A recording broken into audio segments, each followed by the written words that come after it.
A tuple is a sequence of elements.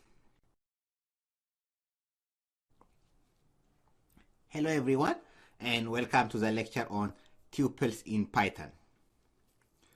A tuple is a sequence of elements, and tuples are very similar to lists. The only difference is we create tuples by enclosing elements in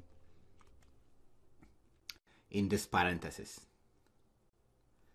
So in the previous lecture we saw that we create lists by including elements in this rectangular brackets, whereas tuples are created by including the elements in parentheses.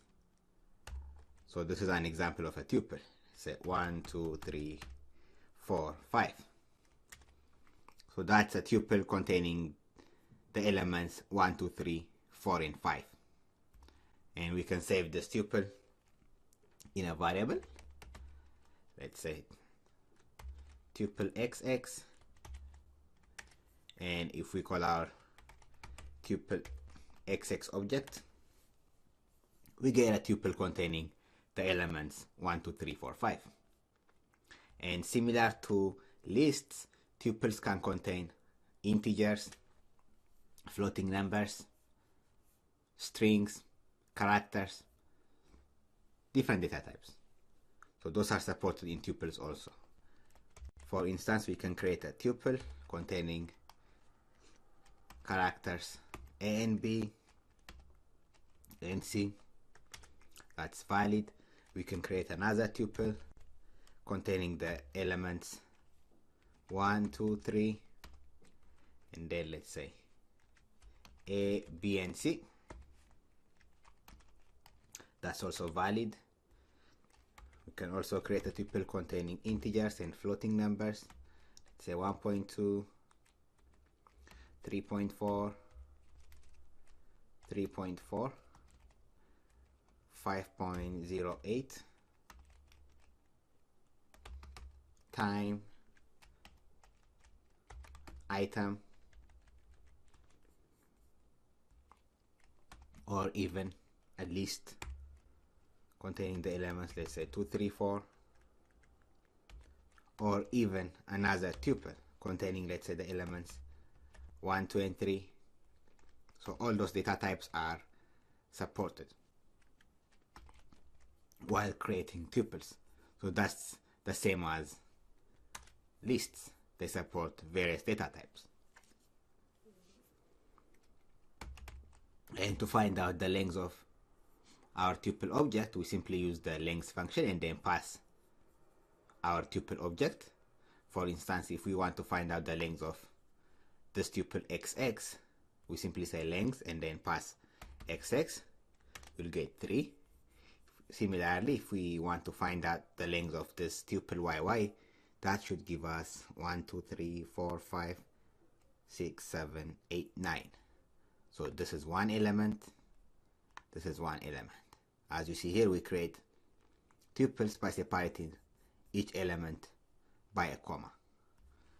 So length of yy, we get 9. And similar to lists, we can also index our tuple objects. For instance, if we want to find out what element exists at index 5, we can simply say our tuple at index 5.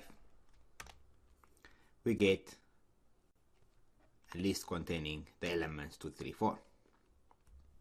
What if we say yy at index -1?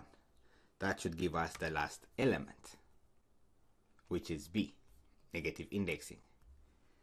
Whereas if we do yy at index 9, we get an error, similar to lists, tuple index out of range. Unlike tuples, unlike lists, tuples are immutable. Remember the property immutability? Once we create a tuple, we cannot change or alter the contents of our tuple. So last time we have seen that, let's say we have a list 2 containing the elements 2, 3, 4, and 5.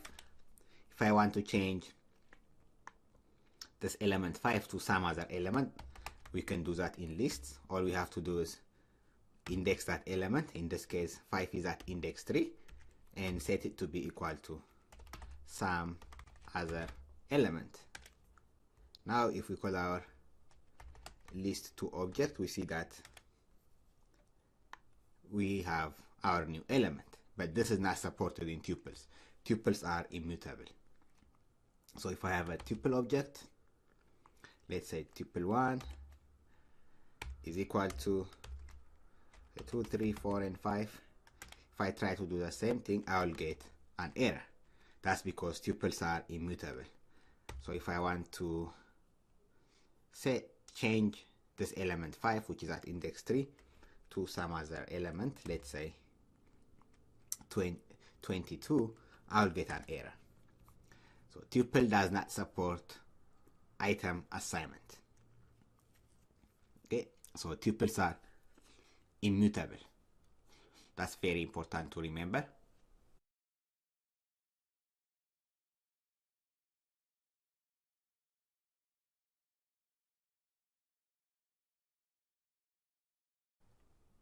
Hello everyone, and welcome back. In this lecture we look at tuple operations. In the previous lecture we learned how to create tuples. So we can create tuples by enclosing elements in parentheses and separating the elements by a comma. And tuples can hold different data types. We saw that in the previous lecture. And we can find out the length of our tuple by using the length function. And we also saw that tuples are immutable. So if we try to change the elements in our tuple to a new element, we get an error. That's because tuples are immutable. We get that error. So let's continue with our tuple operations lecture. So similar to strings and lists, we can do concatenation on our tuple. For instance, we can concatenate a tuple containing the elements 147 plus with another tuple containing the elements 49 and 8. So we get a new tuple containing those elements. You see, these elements are concatenated or added to our tuple. So if we call our tuple x, it has those elements. We can say x plus, let's say 4,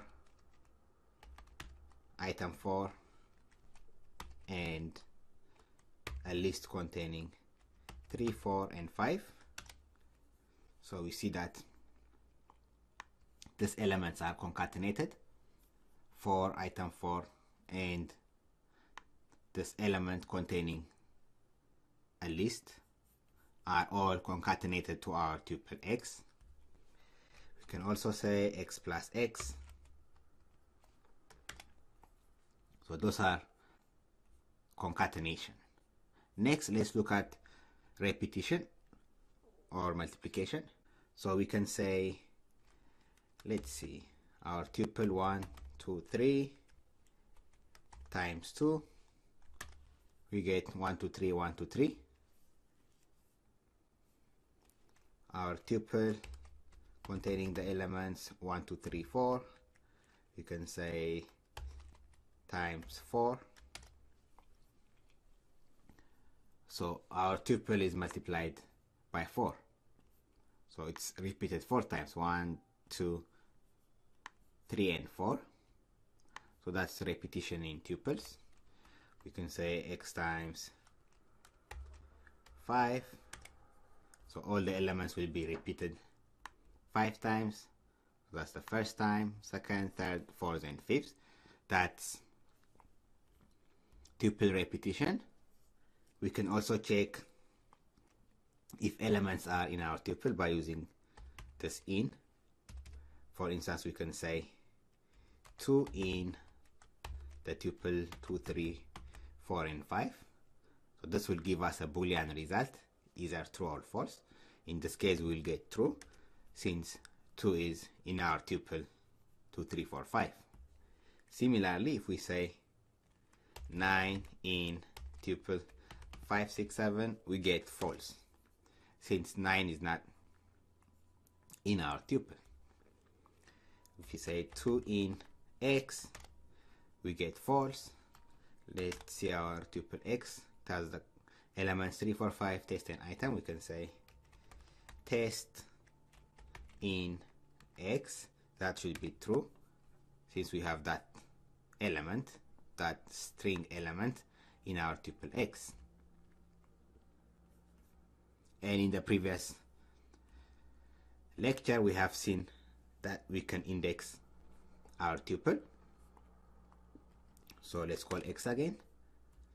We have seen that we can index x at index, let's say -2. That will give us test. Negative indexing starts from the end. We can also say x colon colon. That will list out all the elements in our tuple. Similarly, we can say x colon colon 2. That means grab every other element in our tuple. So that will give us the first element and then every other element. We can also do slicing. So let's say grab every element up to index, let's say 3. So that should grab elements at index 0. So this should grab elements at index 0, 1, and 2. So that's what this means, up to index 3. So if we run this, we get 3, 4, 5, which are elements at index 0, 1, and 2. We can also do x, grab everything from index 1 up to index 4. What does this mean? This means grab elements at index 1, 2, and 3. Run it. So 1, 2, and 3. The last thing I want to cover is deleting our tuple. Last time we saw that we could delete specific elements in our list object. So if I have, for instance, we can delete 2 from our, let's say, list. If our list has the elements 2, 3, and 4, we can specify the index of 2 and then delete only 2. Let me show you an example. So let's say we have a list containing the elements 3, 4, and 5. If I want to delete 3, I can simply say delete x at index. So 3 is at index 0. We can do that. If we call x, we get the elements 4 and 5. But that's not allowed in tuples. So if I have a tuple containing the elements 3, 4, 5, and 6, I cannot do delete. Tuples are immutable again. You cannot delete delete my tuple x at index, let's say 1. We cannot do that. We get an error. Tuple object does not support item deletion.